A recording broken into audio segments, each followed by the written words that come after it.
Have you ever scrolled through your feed and felt like you're the only one failing at life?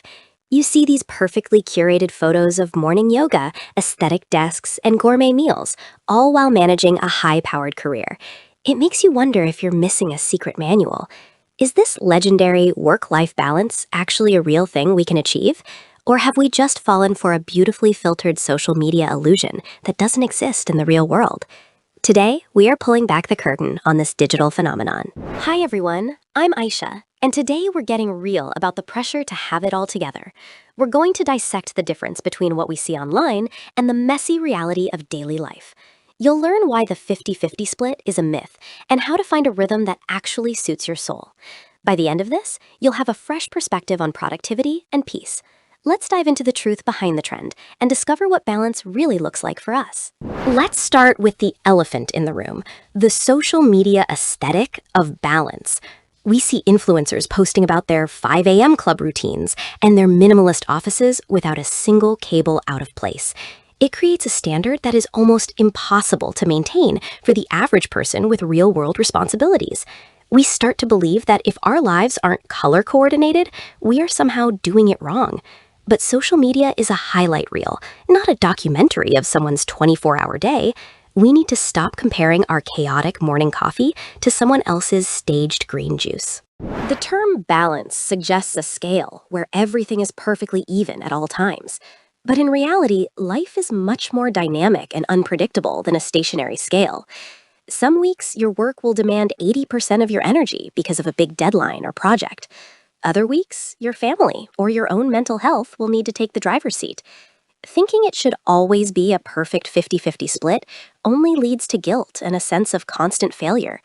It's time we redefine balance as a fluid movement rather than a static destination. Hustle culture has a lot to answer for when it comes to our burnout levels.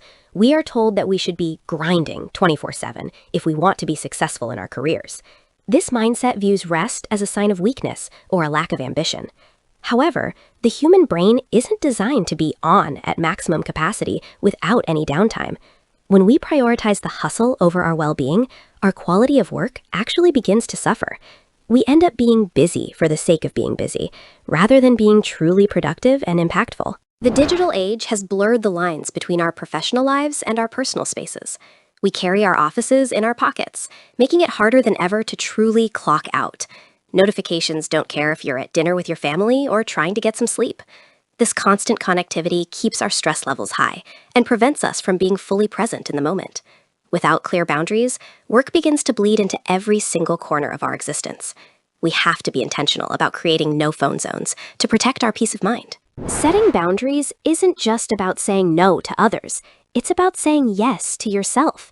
It might mean not checking emails after 7 p.m. or keeping your weekends strictly for rest and hobbies. Many of us fear that setting these limits will make us look less committed to our jobs. In reality, people respect those who respect their own time and energy levels. By communicating your boundaries clearly, you set a standard for how you expect to be treated. It's the first step toward reclaiming your time from the demands of a demanding world.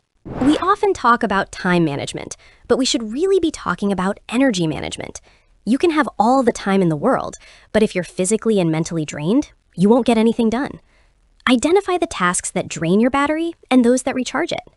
Try to schedule your most demanding work during the times of day when your energy is naturally highest. For some, that's the early morning. For others, it might be the quiet hours of the afternoon.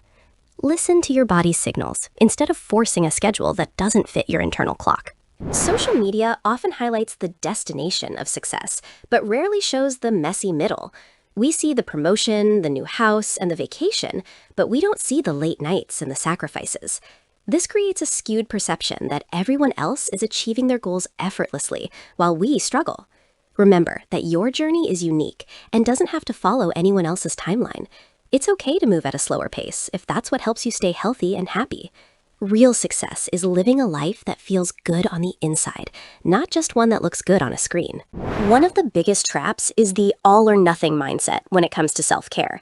We think that if we can't spend an hour at the gym, there's no point in moving at all. Or if we can't meditate for 20 minutes, we shouldn't even bother taking a deep breath. Small, consistent actions are actually far more effective than occasional grand gestures. A 5-minute walk or a 3-minute stretching break can completely shift your mood and energy. Don't underestimate the power of these tiny pockets of peace throughout your busy day. Let's talk about the importance of being present in the tasks you are actually doing. When you're at work, try to be fully at work without worrying about the chores waiting at home. And when you're at home, try to be fully present with your loved ones without checking your Slack messages. Multitasking is often a myth that leads to doing several things poorly rather than one thing well. Presence is the ultimate gift you can give to yourself and to the people around you. It allows you to actually enjoy the life you are working so hard to build. Comparison is truly the thief of joy, especially in the context of work-life balance. We compare our worst days to someone else's best filtered moment and feel inadequate. We forget that we are comparing ourselves to a version of reality that has been edited for public consumption. Focus on your own progress and celebrate the small wins that happen behind the scenes. Did you finish a report early? Did you cook a healthy meal? Those things matter even if they aren't Instagrammable enough for a post. Your worth isn't measured by your likes or your productivity levels. It's important to acknowledge that work-life balance is also a privilege that not everyone can afford in the same way. Many people are working multiple jobs just to make ends meet, making balance a luxury. We should be mindful of this and strive to create environments where everyone has the opportunity to rest. If you are in a position of leadership, model healthy boundaries for your team members. Show them that it's okay to take time off and that their value isn't tied to their availability. We can change the culture by changing our own individual behaviors and expectations. Rest is not a reward for work. It is a fundamental requirement for a functioning human being. We shouldn't feel like we have to earn the right to sit down and do nothing for a while. Think of your body and mind like a high-performance engine that needs regular maintenance. If you keep running it at full speed without stopping, eventually it's going to break down. Taking a break is actually a productive act because it prepares you for the work ahead. Give yourself permission to rest without the heavy weight of guilt hanging over your head. The social media issue is real because it creates a performative version of wellness. We feel pressured to do self-care in a way that looks good for the camera rather than what feels good. If your self-care routine is stressing you out, then it's not actually self-care anymore. Maybe your version of balance is just wearing pajamas all day and watching a movie, and that's perfectly okay. It doesn't have to be a sunrise hike or a green smoothie to be valid or effective. Do what works for you, even if it's not trendy or photogenic for your profile. Instead of seeking balance, perhaps we should be seeking harmony between our different roles. Harmony means that the different parts of our lives work together to create a beautiful whole. Sometimes the melody of work is louder, and sometimes the harmony of home life takes the lead. It's about finding a flow that feels sustainable for the long haul, rather than a quick fix. Ask yourself what you need right now to feel more aligned and less overwhelmed by your schedule. Small adjustments can lead to big changes in how you experience your daily life and happiness. As we wrap up, remember that you are the architect of your own life, not an audience member for someone else's. You get to decide what balance looks like for you, regardless of what the internet says. Don't be afraid to disconnect from the digital noise and reconnect with your own internal voice. It's okay to have a messy desk, a busy week, and a life that doesn't always look perfect. Embrace the beautiful chaos and focus on what truly brings you fulfillment and a sense of peace. You are doing much better than you think you are, so keep going. Thank you so much for joining me on this journey to uncover the truth about work-life balance.